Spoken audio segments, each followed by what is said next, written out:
Bismillahirrahmanirrahim. Alhamdulillahirrabbilalamin. Mudah-mudahan dirahmati Allah Subhanahu wa taala, Bunda dan Dinda yang dirahmati Allah Subhanahu wa taala. Alhamdulillah kita saya barusan menunaikan sholat zuhur berjamaah. Semoga Allah Subhanahu wa taala berkenan menerima ibadah sholat kita. Semoga dengan sholat yang ditunaikan beragam kebaikan, beragam keutamaan Allah limpahkan di dalam kehidupan kita. Amin. Allahumma sholli ala sayyidina Muhammad wa ala ali sayyidina Muhammad.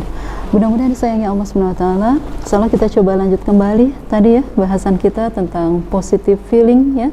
Setelah pekan lalu menuntaskan tentang pengendalian emosi, melengkapkan dari cara kita memahami secara utuh tentang kodo dan qadar. Mudah-mudahan dirahmati Allah Subhanahu wa taala. Tadi di paruh pertama disampaikan bahwa sebenarnya saat kita satu waktu mengalami kondisi low energy ya, ternyata cirinya itu adalah ketika kita memiliki satu kondisi saat kita putus rasa ya, saat kita putus rasa ya. Dan sekali lagi feeling itu adalah rasa ya. Maka sesungguhnya rasa yang hadir dalam diri kita ya, itu berawal dari kesadaran ya, berawal dari kesadaran ya. Karena rasa itu merupakan turunan dari pikiran ya. Rasa itu merupakan turunan dari pikiran. Benar-benar disayangi Allah Subhanahu wa taala. Kenapa kemudian hal ini kita ingin coba dalami di kesempatan ini? Sekali lagi kita hanya ingin mencoba ya, kita ingin mencoba memaksimalkan pesan-pesan Allah Subhanahu wa taala di setiap ibadah yang Ia desain untuk kebaikan dunia akhirat kita. Benar disayangi Allah Subhanahu wa taala, tentang level kesadaran itu ya, itu adalah sesuatu hal yang sangat penting ya dalam kehidupan kita. Karena Ia menentukan cara pandang kita terhadap realitas ya. Karena Ia menentukan cara pandang kita terhadap kehidupan ini ya. Dan kita akan mendapati bahwa semakin tinggi level kesadaran seseorang ya, maka dia akan muncul menjadi pribadi yang lebih dewasa ya, menjadi pribadi yang juga lebih produktif gitu. Dan tidak hanya dewasa dan produktif ya, maka dia pun akan hadir menjadi pribadi yang lebih bahagia. Masya Allah, mudah disayangi Allah Subhanahu wa taala. Kadang dalam kehidupan ini ya, ketika kita memiliki sebuah keinginan, sebuah cita-cita, kemudian ada satu sifat lemah manusia yang Allah sebutkan, manusia itu tercipta dalam kondisi ingin tergesa-gesa, segalanya ingin tergesa. Dan hal-hal seperti itu seringkali mengganggu kenyamanan kita ya, kenyamanan kondisi hati kita, kondisi jiwa kita ya. Seringkali Bunda yang dirahmati Allah, ketidaktenangan kita, ketidaktentraman kehidupan kita itu sekali lagi disebabkan karena ketergesa-gesaan tadi ya. Manakala kita tergesa, insya Allah Bunda, beragam macam gangguan itu bisa kita dapati ya. Orang yang tergesa biasanya ya, yang muncul itu nantinya adalah orang yang mudah terganggu dengan kecemasan ya, ya kan? Karena tergesa ya, dia mudah untuk cemas gitu ya. Orang yang tergesa kan seperti itu ya, ingin cepat move on, tapi kemudian dia tergesa dalam prosesnya. Dan orang yang seperti itu Bunda sayang, dia akan kehilangan satu momentum di mana sebenarnya dia bisa merasakan, bisa memaknai ya apa yang dia peroleh di hari, di waktu yang dia sedang jalani ya. Bunda yang dicintai Allah, intinya gini Bunda sayang, kalau seseorang yang dia tergesa, biasanya dia tidak bisa menikmati proses yang sedang dia lalui. Padahal kemudian Bunda yang disayangi Allah, hal-hal yang seperti itu yang menimbulkan rasa nyaman dalam hidup kita ya. Ketika kita bisa menikmati, bisa memaknai apa yang kita lakukan, aktivitas yang sedang kita tunaikan, justru bukankah itu yang akan selalu menjaga ketenangan jiwa kita? Ya, sama seperti mungkin barusan ketika Bunda menunaikan sholat ya, menunaikan sholat dengan tumak ninah gitu kan, menjiwai ya, merasakan makna-maknanya, meresapi, menghayati, itu tentu akan berbeda kondisinya dengan ketika satu waktu kita sholat dalam kondisi tergesa ya, kita tidak mendapati apapun ya. Maka Bunda yang disayangi Allah Subhanahu wa taala, sekali lagi sesungguhnya level kesadaran ini ya, kalau kita kembali ya, maka level kesadaran ini Bunda sayang, semakin tinggi level kesadaran seseorang, maka dia akan lebih dewasa, lebih produktif, dan dia lebih bahagia pasti lebih bahagia ya. Karena yang terpenting itu sebenarnya bukan sekedar hasil ya, tapi proses. Sekali lagi proses. Nikmatilah prosesnya ya, maka hasil itu tidak akan mengingkari usaha ya. Insya Allah seperti itu Bunda ya. Bunda yang disayangi Allah Subhanahu wa taala. Dan kalau dilihat Bunda, kalau tadi kan level kesadarannya ya. Nah, sekarang buah kesadaran itu sendiri Bunda sayang, ya, buah dari kesadaran yang terbimbing gitu ya, maka dia akan menghadirkan persepsi ya, akan menghadirkan persepsi yang baik ya tentang kehidupan ini. Dan bukan sekedar persepsi Bunda sayangnya, maka dia akan memiliki sebuah keyakinan ya, sebuah belief system ya, sebuah value ya. Orang-orang yang mapan secara tingkat berpikirnya gitu ya, akan memiliki hal-hal seperti ini ya. Nah, Bunda yang disayangi Allah Subhanahu wa taala, ada tadi saya share di grup Bunda, ada sebuah hasil penelitian ya yang dilakukan oleh di situ namanya adalah David Hawkins ya. Ada penelitian yang dilakukan sekitar 20 tahun ya, 20 tahun yang ditujukan untuk mengetahui tentang level of consciousness ya, level kesadaran manusia ketika menjalani kehidupan ini. Nah, Bunda yang disayangi Allah ya, mungkin ketika hari ini saya mencoba share ya tentang skala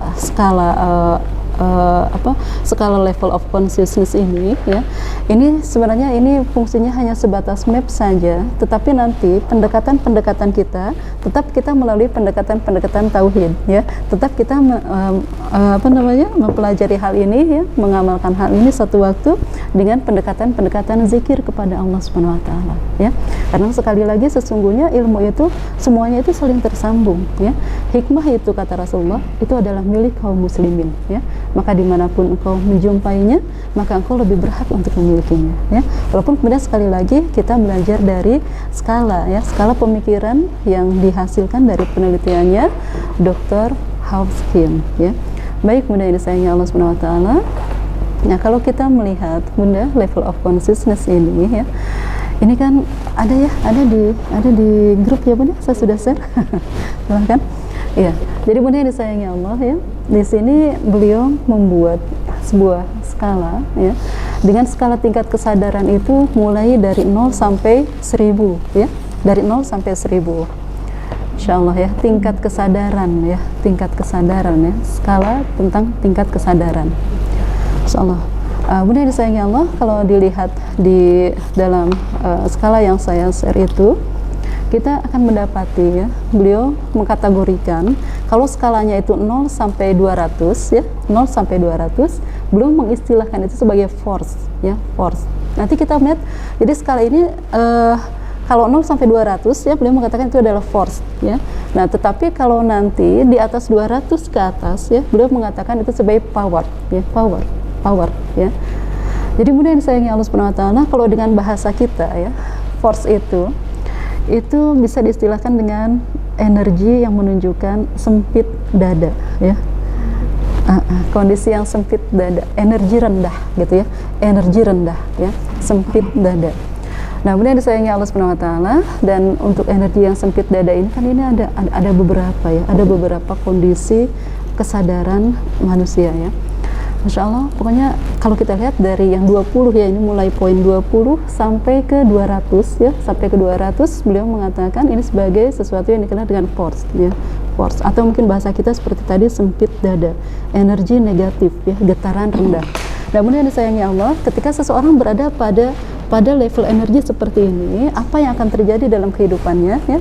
Yang pertama ya, ketika misalkan dia dalam skala 20 sampai 100, di situ disebutkan itu kondisi dia secara mentalitasnya ya, secara psikisnya dia akan menjadi orang-orang yang cenderung in action. Maksudnya orang-orang yang tidak ada pergerakan, orang-orang yang mager gitu ya, orang-orang yang mager ya. Itu kalau dia berada pada skala 20 sampai 100 ya. orang-orang yang sempit dada sebenarnya, ya. Jadi sekali lagi bunda sayangnya, tidak hanya kemudian keagungan Islam yang membuka misteri tentang diri kita sebagai manusia, ya, tapi penelitian-penelitian hari ini pun menunjukkan bahwa pada mereka yang didominasi rasa-rasa yang negatif, ya, negatif feeling, ya, mereka biasanya mengalami satu kondisi sempit dada, ya, Insya Allah. Nah, bunda yang disayangi Allah, tapi di sini ada yang menarik nanti di poin yang 125, misalkan 125 sampai 175, di sana dibahasakan bahwa orang-orang yang seperti itu dia berada dalam satu kondisi jiwa yang disebut hyperactivity, ya.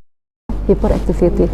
Nah, orang-orang yang berada pada skala ini, skala pemikiran dan perasaan seperti ini, bunda, kalaupun satu waktu dia bergerak, satu waktu dia termotivasi untuk beraktivitas, ya, maka biasanya orang-orang seperti ini, bunda, dia akan bergerak dengan energi kemarahan, ya. Dia akan bergerak dengan energi kebencian, ya. Jadi bunda pernah nggak dengar seperti ini? Bunda pernah nggak dengar seakan-akan nasihat ini mungkin, ya? Tapi saya pernah mendengar hal ini, bunda. Jadi ada orang yang mengatakan begini kepada seseorang yang sedang patah, kepada seseorang yang sedang terluka, seseorang yang sedang terzalimi. Kemudian dia menasehatkan seperti ini, misalkan redaksinya seperti begini. Semua yang kau jalani saat ini, gitu kan, ketika engkau merasa ini karena seseorang, engkau terluka, engkau menderita, gitu kan, kau jangan berhenti, gitu kan. Kau harus terus bergerak, kau harus terus berusaha, tunjukkan bahwa engkau mampu bangkit, gitu kan. Tunjukkan sampai satu waktu engkau sukses, dan tunjukkan pada orang yang menyakitimu bahwa kamu mampu. Pernah ada bunda dengar redaksi yang seperti itu, ya? Jadi memotivasi seseorang, ya, memotivasi seseorang yang sedang terpuruk, ya, tetapi dengan memanfaatkan energi kemarahan, gitu, ya, dengan memanfaatkan energi kebenciannya, gitu kan. Tunjukkan pada orang yang menyakitimu, ya, bahwa kamu bisa berhasil, gitu, ya. Nah, seperti itu, bunda, ya. Nah, kalau saya kurang sepakat, bunda, ya, kalau kemudian ada seseorang yang mencoba mencari penguat, gitu, ya, kemudian mengeluarkan redaksi seperti tadi, ya. Nah, bunda yang disayangi Allah, karena ada hal lebih baik dari itu, ya, bahwa energi kemaafan itu luar biasa, ya. Saat kita mampu memaafkan, itu lebih nyaman, lebih tentram untuk kita. Benar. Itu tadi yang penting lebih cepat. Cepat bereaksi, begitu, ya. Iya, tetapi bunda yang disayangi Allah, ya, ya. Nah, tentang positive feeling, positive thinking ini, ya, tadi bunda Irma mengatakan seperti tadi bisa cepat, tetapi cepatnya kalau cepat, benar, cepat tapi fatal, bunda. Mohon maaf, ya, cepat tapi fatal. Kenapa saya katakan fatal? Karena bukankah sebenarnya rangkaian kehidupan kita itu kan rangkaian peristiwa, kan? Peristiwa yang menyenangkan, yang menyedihkan, membahagiakan, membuat kita patah, membuat kita semangat. Tapi sekali lagi, kan semua itu hadir sebenarnya kan merupakan urutan dari takdir Allah, ya, urutan takdir Allah.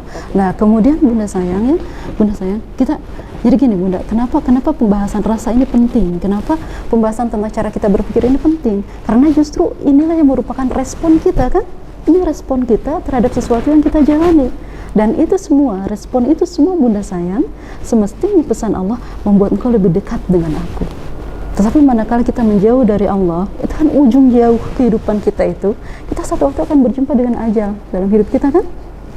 Ya, kan? Dan seluruh rasa yang pernah muncul itu, semua penyikapan, ya, semua pemikiran, itu kan akan dihisab oleh Allah SWT, ya. Jadi masya Allah, bunda sayang, ya, ketertataan kita, gitu kan, itu sampai ke relung hati terdalam, masya Allah, ya. So, kalau saya seperti itu, bunda, yang saya pahami, ya, mohon maaf. Ya, jadi bunda yang disayangi Allah SWT, jadi kita kembali ke sini, ya, di skala Hawkins ini 0 sampai 200 itu adalah skala orang-orang yang kemudian secara kondisi psikisnya mengalami sempit dada. Bunda yang dicintai Allah, kalau kita bicara tentang masalah, ya, bunda, kapan bunda merasakan ketenangan dalam hati, bunda? Apakah ketika berjumpa masalah, menjalani masalah, atau setelah masalah itu selesai? Lapang hati? Ya. Kelapangan hati kita dirasakan kapan, bunda? Ketika setelah menyelesaikan masalah, ditambah dengan baik-baik, ya, setelah menyelesaikan masalah dengan baik-baik. Begitu ya? Iya kan? Apakah kelapangan hati kita itu hadir ya? Jadi gini bunda sayangnya, dulu juga saya begitu, saya pikir iya kayaknya hati akan terasa lapang ya ketika kita sudah melalui permasalahan ya, paling tidak setelah menyelesaikan dan melalui permasalahan. Tapi bunda, ternyata Al-Quran, ternyata Allah itu tidak mengajarkan pola yang seperti itu ya, tidak mengajarkan pola yang seperti itu bunda. Pada kisah-kisah yang sering saya sampaikan di sini, kisah Nabi Musa alaihissalam ya, rasanya di setiap pertemuan itu ada kisah Nabi Musa bunda ya. Nah, Nabi Musa alaihissalam itu bunda, itu kan Nabi yang kemudian masuk ke dalam satu di antara 5 ulul azmi. Dikatakan ulul azmi karena godaannya, ujiannya, benturan hidupnya itu begitu keras gitu ya. Kan semua orang terburuk ada di masanya kan. Di sana kan ada Fir'aun, di sana ada Haman, di sana ada Korun kan bunda kan. Ya beliau sendiri juga terusir dari keluarganya gitu kan. Nah, seperti itu bunda sayang ya. Tapi kemudian ketika beliau berjumpa dengan masalah, Allah tuh ngajarinnya bukan lalui dulu, hadapi dulu, lalui dulu baru engkau tenang nyaman, tidak. Tapi apa kata Allah ya, Rabbisrahli sodri. Hadis itu akhirnya saya mulai berpikir, ya Allah, iya ya, barangkali selama ini karena cara saya menghadapi masalah itu yang membuat saya makan semakin dirasa babak belur gitu bunda ya. Jadi ketemu masalah itu iya gitu ya, rasa duluan yang dominan bergumul menggerogoti hati, membuat kita kehilangan rasa seperti tadi bunda, bisa jadi ya, jadi mager gitu kan, suudzon, kita uring-uringan. Itu karena mungkin terbalik cara kita melalui satu permasalahan. Allah ajarkan seperti itu, Rabbisrahli sodri, ya Allah lapangkanlah hati hamba ya.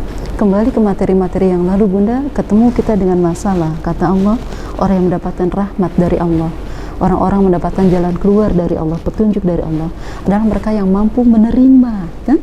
Terima dulu, lapangkan dulu dadanya kan, lapangkan dada, dan semakin lapang hati kita menerima apa yang Allah takdirkan, maka biasanya Allah yang akan memberikan kejutan-kejutan dalam hidup kita berupa penyelesaian-penyelesaian yang terbaik.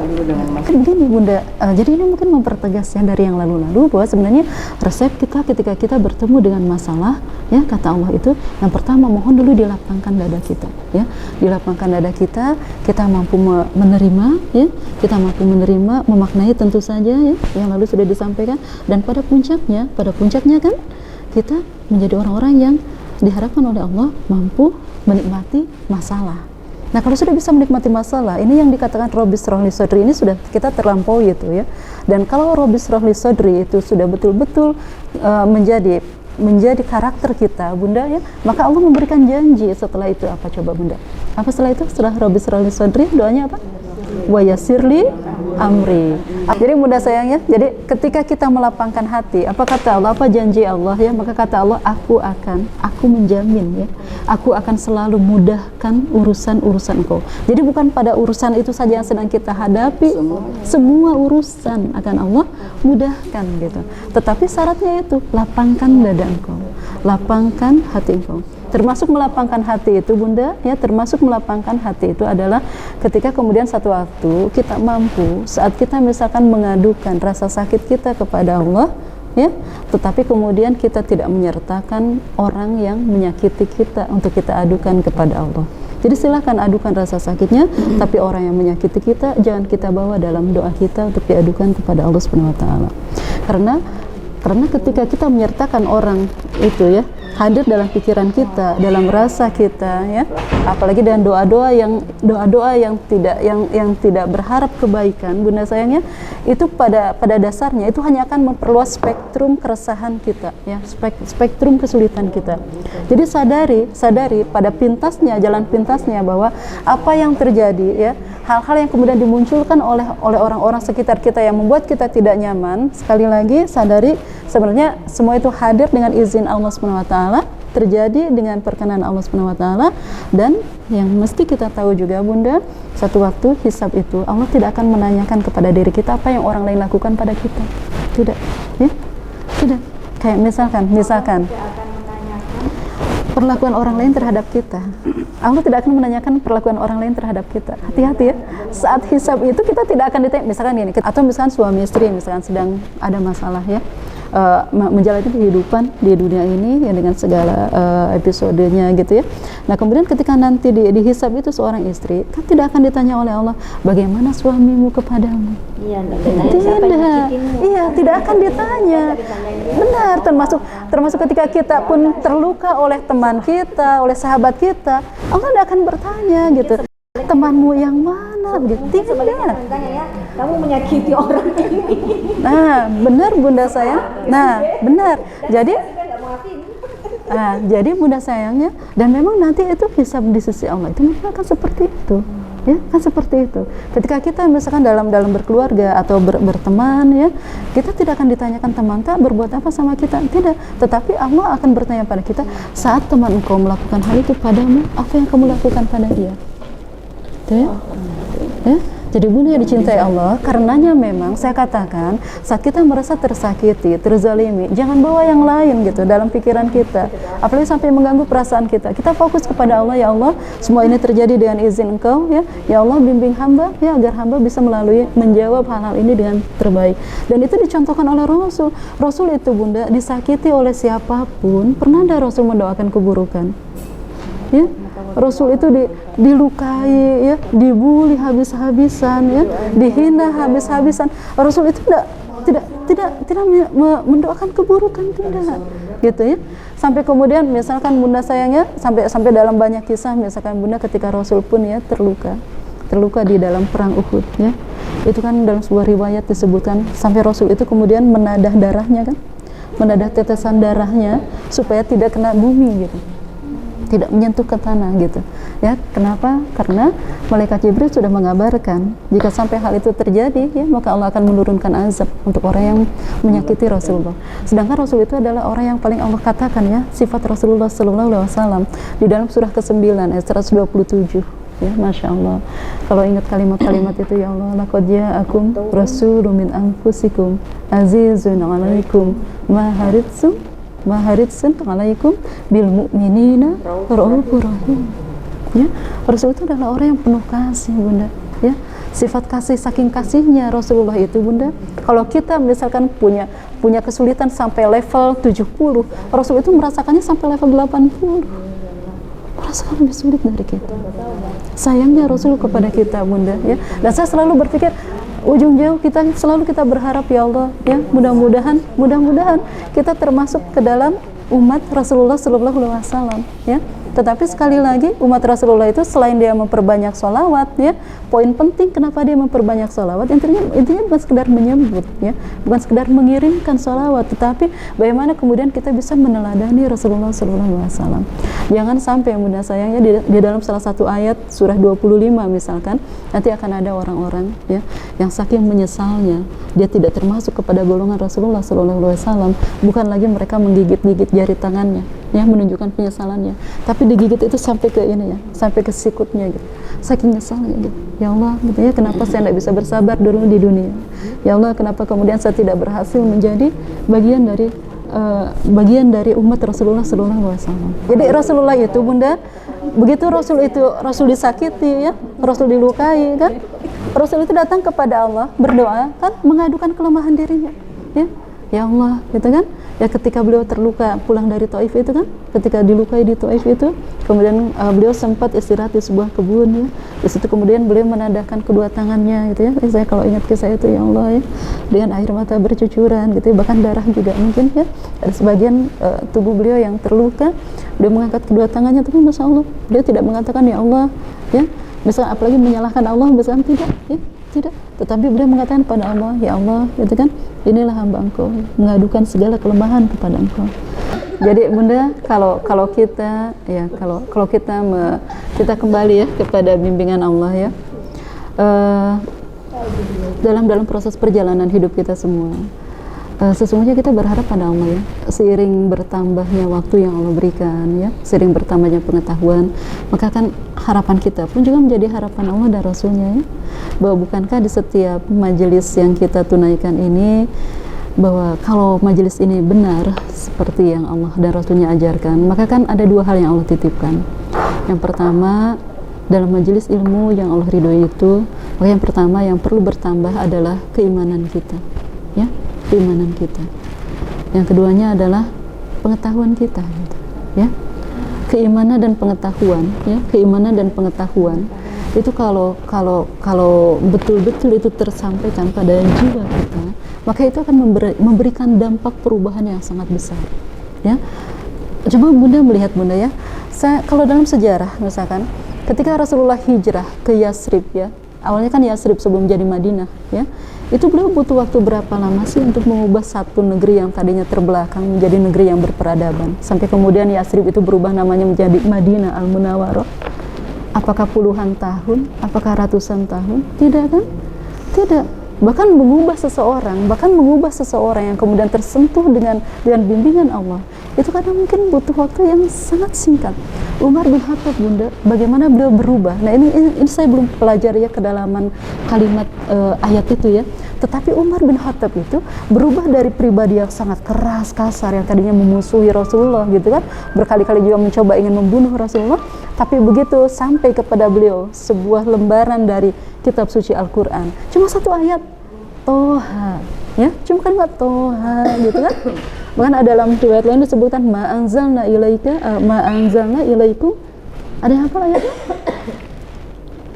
Ya, yang jelas sebenarnya yang disayang Allah, mohon maaf ya, saya coba hadirkan dulu ayatnya, ya. Saya bagaimana kemudian, ya, orang yang seperti itu dengan pola pengajaran yang benar, ya, baru disampaikan ayat Allah satu atau dua ayat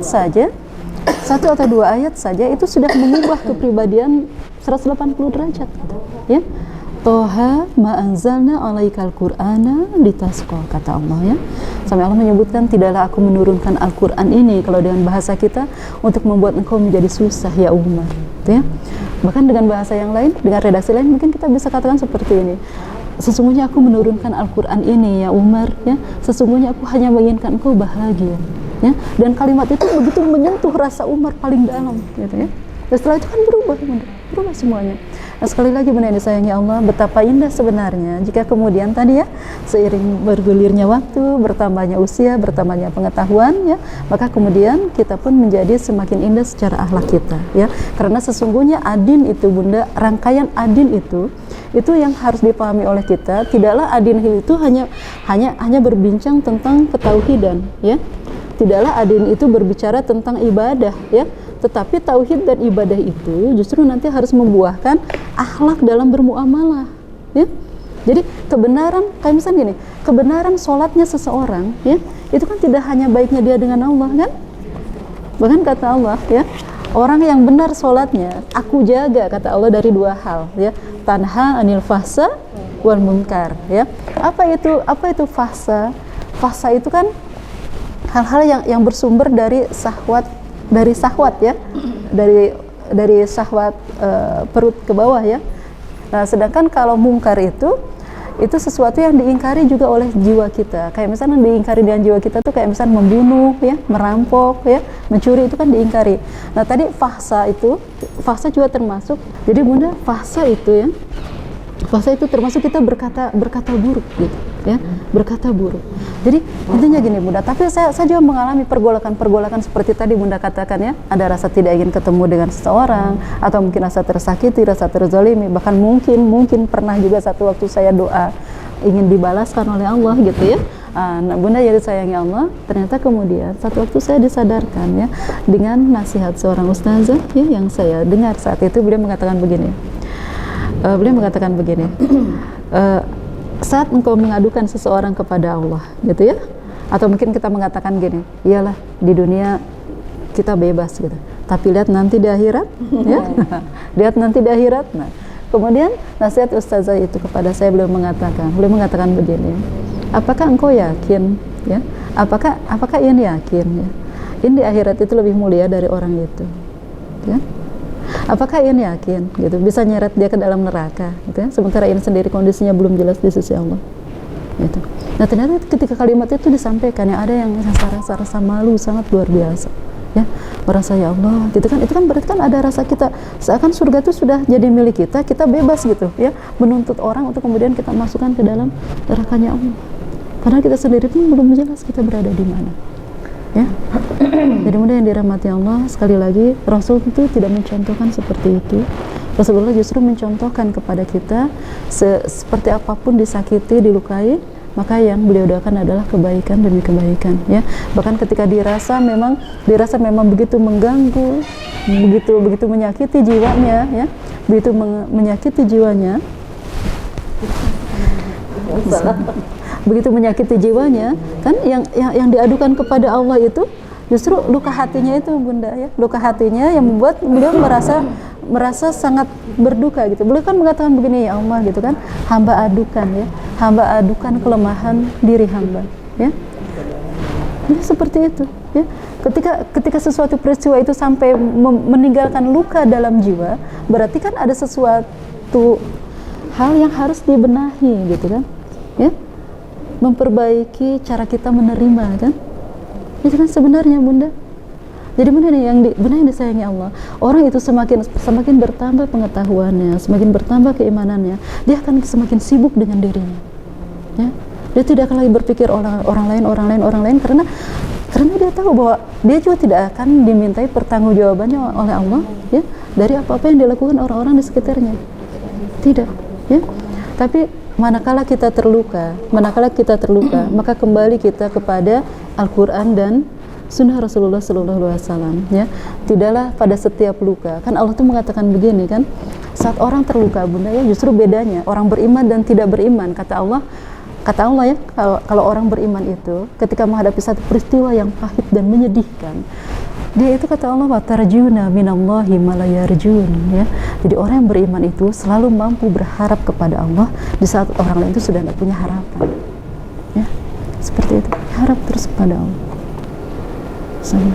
Ya, mohon dipersedikit, di apa ya istilahnya tuh, diminimalkan gitu, Bunda, ya, potensi konflik kita selama kehidupan kita. Kenapa? Karena jangan sampai nanti begitu kita sudah berhasil melalui dibangkitkan sudah dalam kondisi bagus, ya, kemudian lewat sirat juga dengan bagus, di mizan juga bagus, ya, lewat sirat juga sudah bagus, jangan sampai malah di penghujungnya, Bunda, ya, di pintunya, justru di pintu surganya, jangan sampai ketika kita hampir melangkah, ya, bisa jadi pasangan kita, ya, anak-anak kita, keluarga kita, teman-teman kita menjadi batu sandungan yang membuat kita akhirnya tercebur ke neraka. Jadi, Bunda sayangnya, dulu pernah ada kisah dua bersaudara Bani Israel. Sang kakak itu ditakdirkan oleh Allah menjadi hamba Allah yang sangat soleh, ya, sementara adiknya menjadi hamba Allah yang selalu berbuat salah, ya. Tapi Allah itu kan adil. Allah itu adil, Bunda. Tidak pernah Allah tidak memberikan sentuhan, ya, dalam jiwa siapapun. Termasuk mungkin satu waktu diri kita, Bunda, ya, jika pernah, ya, satu waktu pernah mengalami kondisi hati yang pokoknya sedang sangat tidak nyaman, hampa, galau gitu kan, kemudian juga melalui hidup ala kadarnya gitu kan. Bukankah pernah satu waktu mungkin hadir bisikan dalam jiwa kita, mau sampai kapan sih kita begini? Masa mau begini terus gitu kan? Nah, itu. Dan ternyata bisikan-bisikan seperti itu sebenarnya hidayah yang Allah kirim sebagai tanda sayang dan tanda cinta Allah kepada seorang hamba, ya. Dan itu Allah berikan pada setiap orang. Dan Bunda jangan dikira, ya, Firaun pun pernah mendapatkan rasa itu. Firaun pernah mendapatkan rasa itu. Walaupun kemudian lewat satu peristiwa, ya, di mana dia tersadar bahwa dia memerlukan zat yang lebih hebat dari dirinya. Ketika dia didemo oleh rakyatnya. Firaun pernah didemo oleh rakyatnya ketika Sungai Nil itu mengering, kan? Sungai Nil kering, kemudian kan waktu itu kan doktrinnya Firaun itu kan dia berkata pada rakyatnya, akulah Rob kalian, kan, anna robbukumul a'la, akulah Tuhan kalian yang maha tinggi. Akhirnya kan ketika terjadi kekeringan, ya rakyatnya kan demo, kan. Dia bilang, kenapa engkau sebagai Tuhan kami pelit kepada kami gitu kan? Kenapa air Sungai Nil itu menyusut untuk saat ini gitu kan? Nah, sampai kemudian kan diancam, ya, oleh rakyatnya itu, kalau engkau tidak bisa mengalirkan Sungai Nil itu dengan air yang sama derasnya seperti yang lalu, kami akan mencari Tuhan dan raja yang lain selain kamu. Nah, orang itu kan kalau sudah kesenangannya adalah ada kekuasaan tertinggi, Bunda, kan, ketika diancam begitu, itu terasa betul menggoncang jiwanya. Ini apa kata Firaun? Baik kalau seperti itu gitu kan, kalian pergi duluan ke Sungai Nil, sebentar saya menyusul, ya. Dan ternyata kan dalam sejarah itu disebutkan ketika rakyatnya menuju ke Sungai Nil, apa yang dilakukan oleh Firaun? Dia berdoa, Bunda. Karena tadi saya sedang bercerita yang dua saudara adik kakak itu. Nah, yang kedua itu Bunda, sekali lagi adiknya itu adalah ahli fujar ya. Dia orang fujar ya, orang yang selalu berbuat salah. Tapi satu waktu itu Allah sayang, Allah cenderungkan hatinya, Allah sentuh hatinya sampai kemudian terpikir, masa sih saya begini terus ya? Kakak saya soleh sekali, masa saya begini terus? Nah, Bunda sayang, akhirnya si adik ini bertanyalah kepada kakaknya ya, bilang, Kak, kalau misalkan saya mau berubah ya jadi seperti kakak, Allah ngampunin saya enggak ya? Ya, saya bisa masuk surga Allah enggak ya? Nah itu Bunda, apa kata kakaknya? Oh, dosamu sudah banyak banget gitu ya, sudah terlalu jauh kamu dari Allah, tidak mungkin Allah ngampunin kamu, tidak mungkin Allah mengampuni kamu. Nah akhirnya dari kata-kata itu Bunda, yang tadinya sudah mulai muncul hidayah dalam hatinya, tertutup dengan kalimat-kalimat kakaknya. Akhirnya dia menghabiskan sisa hidupnya dengan mengukirkan terus kesalahan demi kesalahan dalam hidupnya. Nah begitu nanti di yaumil akhir, begitu si kakak itu akan masuk ke surganya Allah kan, si adanya di situ bilang pada Allah, ya Allah, saya tidak ridho ya ketika Engkau menakdirkan saya harus masuk neraka sekarang. Kau Maha tahu ya Allah, dulu saya pingin bertobat tapi kakak saya mengatakan tertutup pintu maaf Engkau. Ternyata hari ini saya melihat Bunda, mohon maaf ya, dalam bab syafaat ya, saking banyaknya nanti orang yang akan mendapatkan syafaat dari Rasulullah Bunda ya, itu kan sampai setan juga, sampai iblis pun Bunda, sampai iblis ketika dalam neraka dia mengira bahwa dia pun akan mendapatkan syafaat dari Rasul gitu, saking pemurahnya gitu kan. Nah bagaimana dengan Allah yang Maha Rahman dan Rahim itu? Jadi nanti begitu sampai di akhirat itu ya, seperti tadi si adik itu melihat ternyata luasnya rahmat Allah itu begitu luar biasa gitu. Nah kenapa dulu di dunia hal itu tidak disampaikan oleh kakaknya? Bahkan seakan kemudian Allah menutup pintu rahmat dari adanya yang berupa ampunan itu. Dan ketidakridhoan adanya itu kemudian membuat si kakak itu ternyata tidak masuk surga, bahkan oleh Allah takdirnya ditukar, adiknya lah yang masuk surga ya. Itu riwayatnya sahih Bunda ya. Iya, jadi intinya Bunda yang disayangi Allah ya. Jadi saya katakan begini, tolong Bunda sayang, saat kita menjalani kehidupan ini ya, tolong saat kita menjalani kehidupan ini, tolong minimalkan munculnya orang-orang yang mungkin nanti akan mengadukan kita di sisi Allah Subhanahu wa taala. Ya. Jadi bagaimana cara kita ketika kita ingin membalut luka hati kita ya. Jadi Bunda ya, sekali lagi sampaikan saja rasa sakit kita kepada Allah ya. Kemudian kalaupun kita mau menyertakan orang itu, maka doakan untuk kebaikannya ya. Rasul mengatakan begini, ada hamba-hamba Allah ya, yang di saat menghadapi hamba-hamba Allah itu ya, maka setan akan lari dari dirinya gitu. Terbalik ya, kebanyakan orang kan ketemu setan dia yang lari, ini tidak, ini ada orang-orang, ada hamba-hamba Allah kata Rasulullah, yang setan itu akan lari dari orang seperti itu. Siapa yang dimaksud? Yaitu mereka yang saat disakiti dia mendoakan kebaikan untuk orang yang menyakitinya itu ya. Dan benar disayangi Allah ya, kan di 2 pekan lalu ya tentang pengelolaan emosi ya, pengelolaan emosi itu saya katakan pun satu waktu kalau kita mau nangis silahkan nangis, tetapi benar disayangi Allah kan ada step-stepnya ya, saya sampaikan ya. Kalau kita mau mengeluarkan emosi negatif kita, apakah kemarahan kita, apakah tangisan kita ya, yang pertama sekali lagi kita terima dulu ya, kita memang dalam kondisi yang kurang nyaman ya, kita ingin nangis, kita ingin marah gitu kan. Kemudian yang keduanya, kita ambil jeda, kita diam dulu ya, kita diam. Setelah itu kita beri ruang pada diri kita, cari tempat ya di mana kita bisa mengeluarkan emosi negatif. Saya katakan dulu sama Bunda Titi ya, Bunda Titi bilang saya tuh kayak gimana gitu ya, lihat orang yang suka buang sampah sembarangan gitu ya. Nah ternyata emosi negatif pun sebenarnya itu adalah sampah gitu ya. Maka saat kita ingin membuang sampah emosi kita, maka jangan buanglah sampah emosi pada tempatnya ya, buanglah sampah emosi pada tempatnya ya. Jadi kalau ya, jadi sekali lagi anjurannya adalah cari tempat ya, cari ruang. Kalau kita memang ingin marah, silakan ya, kita cari ruang yang memungkinkan kata-kata kita itu tidak menimbulkan luka batin bagi orang sekitar kita ya. Seperti itu ya, itu adab kita. Tetapi sekali lagi kalau seseorang itu sudah ilmunya, sudah Allah selalu bimbing gitu ya, itu untuk marah itu dia malu, mudah memaafkan, malu iya. Kenapa? Karena seperti tadi Bunda Irma mengatakan ya, bahwa ketika dia mudah memaafkan, pasti ada bayangan dalam benaknya, ya Allah, hamba pun saat berharap satu waktu Engkau maafkan. Ya, kebutuhan kita dimaafkan oleh Allah itu lebih besar daripada kebutuhan orang lain terhadap maaf kita.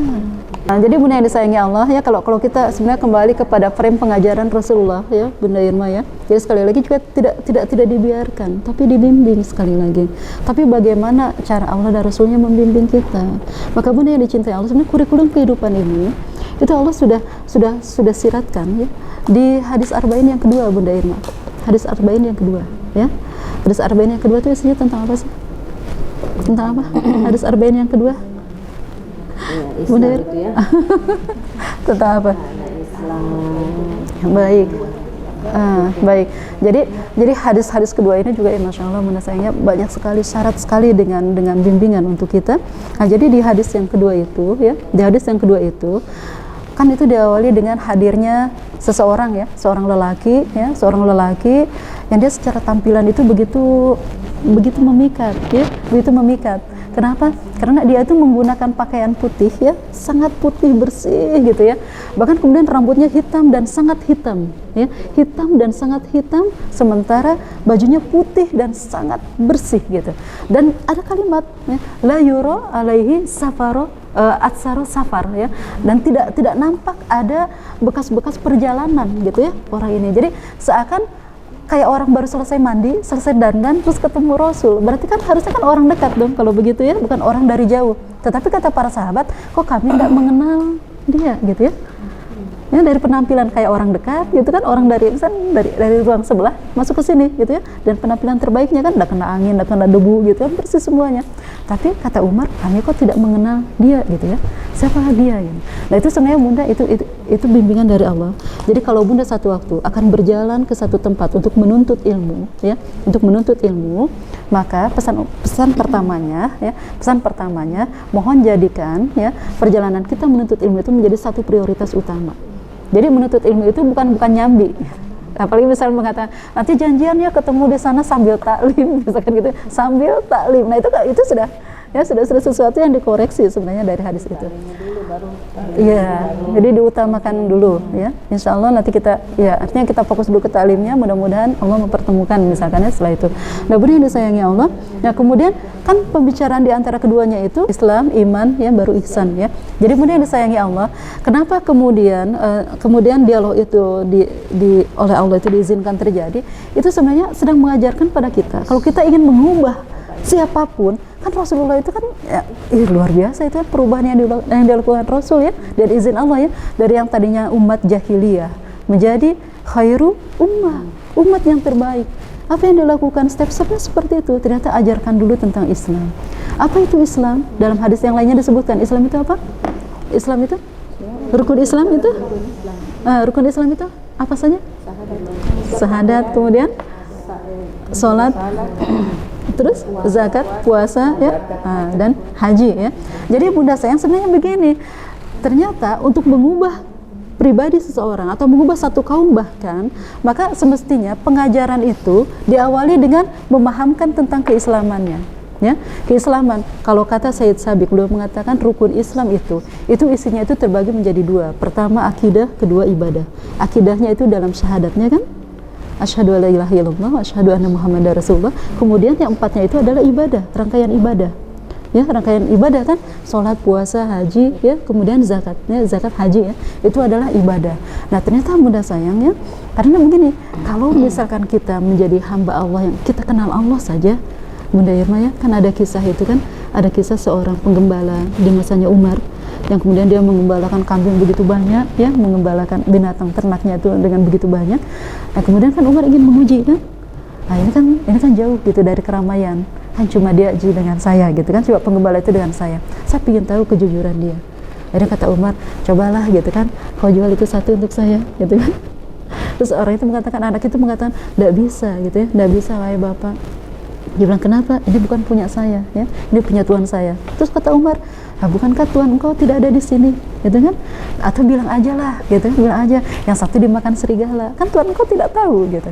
Tapi apa kemudian kata anak itu, kalau saya melakukan itu wahai bapak gitu ya, maka kata dia, fa aina Allah, lantas Allah di mana dalam kehidupan saya ya. Jadi sekali lagi Bunda ajarkan dulu itu akidahnya dulu, tauhidnya dulu ya. Nanti sudah tauhid itu sudah benar, dan kalau orang kenal Allah, Bunda di sini merasa kenal Allah enggak? Dinda di sini merasa kenal dengan Allah enggak?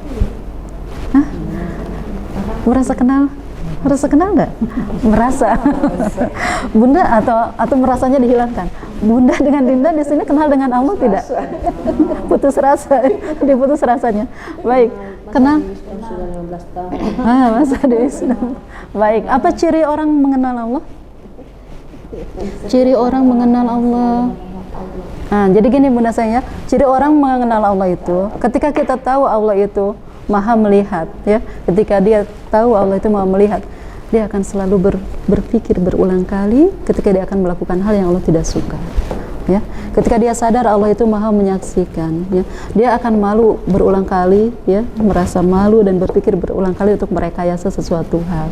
Ya, ketika dia tahu Allah itu Maha mendengar, ya, dia malu, ya, kalau satu waktu dia mengatakan, membicarakan hal-hal yang Allah tidak. Jadi itu ciri orang yang mengenal Allah itu begitu. Dan termasuk yang paling mudah, ya, paling mudah kita mengenali diri kita kenal Allah atau tidak, termasuk saat kita memanggil asma-asma Allah. Allah itu punya 99 Asmaul Husna. Tapi Asmaul Husna itu bukan sekedar nama yang indah, ya, tetapi Asmaul Husna itu adalah nama-nama Allah yang Allah sesuaikan dengan permasalahan seluruh umat manusia, ya. Gitu. Jadi kalau Bunda punya masalah, ya, panggil Allah dengan namanya yang paling tepat, ya. Kalau punya masalah, panggil, ya. Dan tidak harus semuanya Bunda, ya, dari Ar-Rahman sampai As-Sabur kita panggil, tidak, ya. Karena kalau misalnya dari Ar-Rahman sampai As-Sabur, apalagi sampai ya Sobar, ya Sobar, ujung-ujungnya tuh masalahnya tuh ditambah lagi gitu.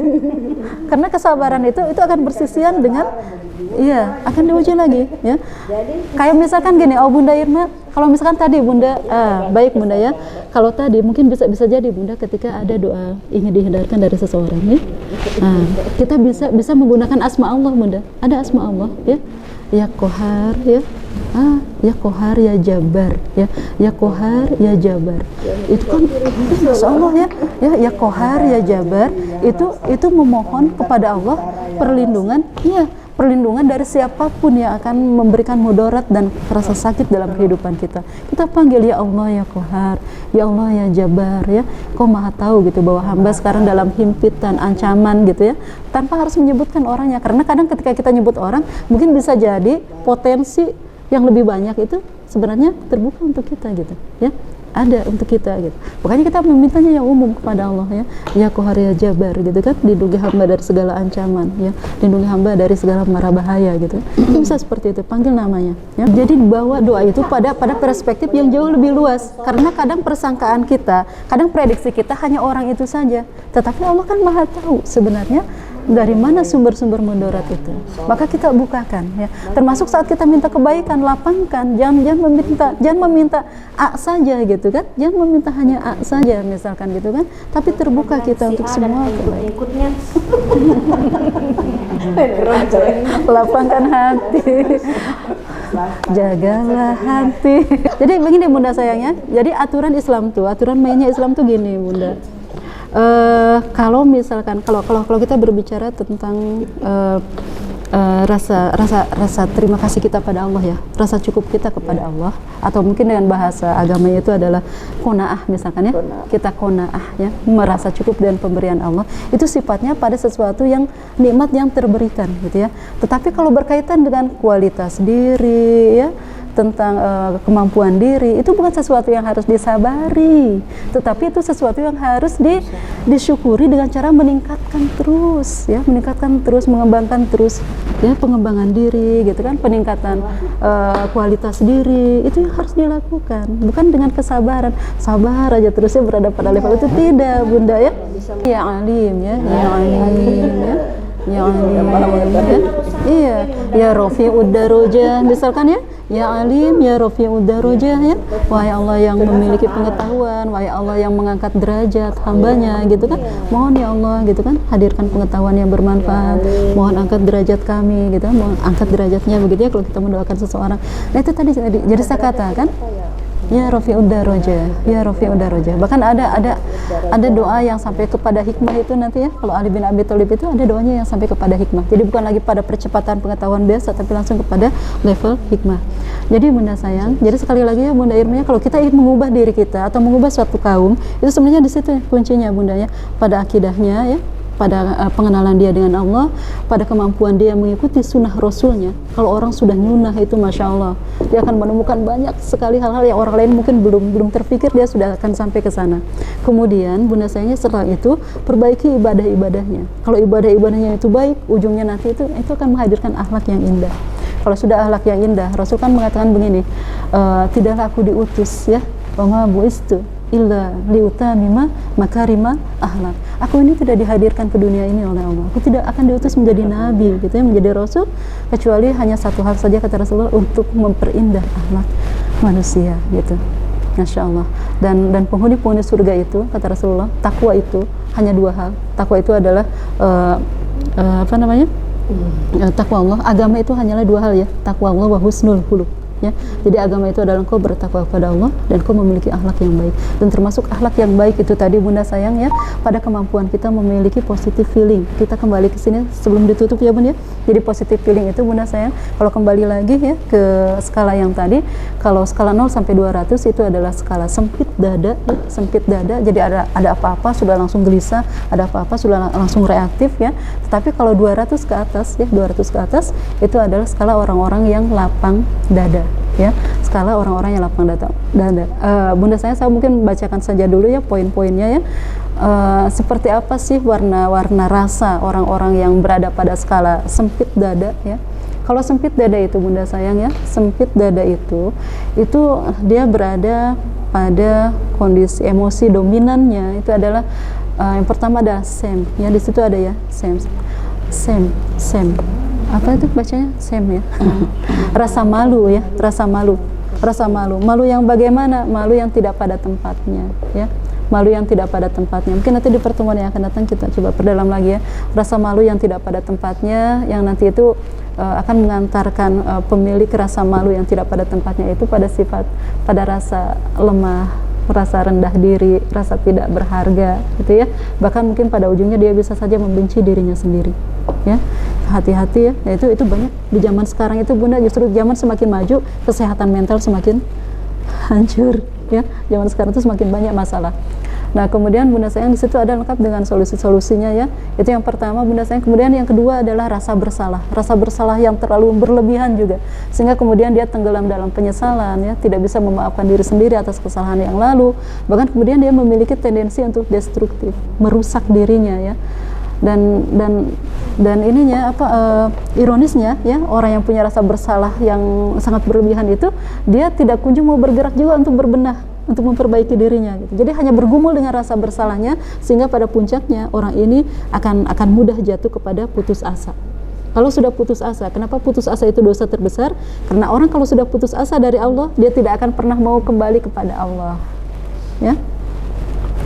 Nah, kemudian yang ketiganya bunda sayang, orang yang berada dalam kondisi jiwa yang sempit dada itu ya, yang ketiganya ketika dia punya sifat apatis, ketika dia punya emosi dan punya penyikapan yang apatis ya, tidak peduli gitu ya, pada ujungnya masa bodoh dengan sekitarnya gitu ya. Kemudian yang berikutnya adanya kesedihan yang mendalam ya, kesedihan yang mendalam. Nah, di sini juga awal dari hadirnya beragam macam penyakit secara fisik ya, hati-hati ya. Orang yang terlalu mudah gitu ya, mudah sedih terlalu mendalam gitu ya. Nah, itu. Kemudian bunda sayang yang berikutnya adanya rasa takut ya, rasa takut yang berlebihan juga. Kemudian apalagi ya?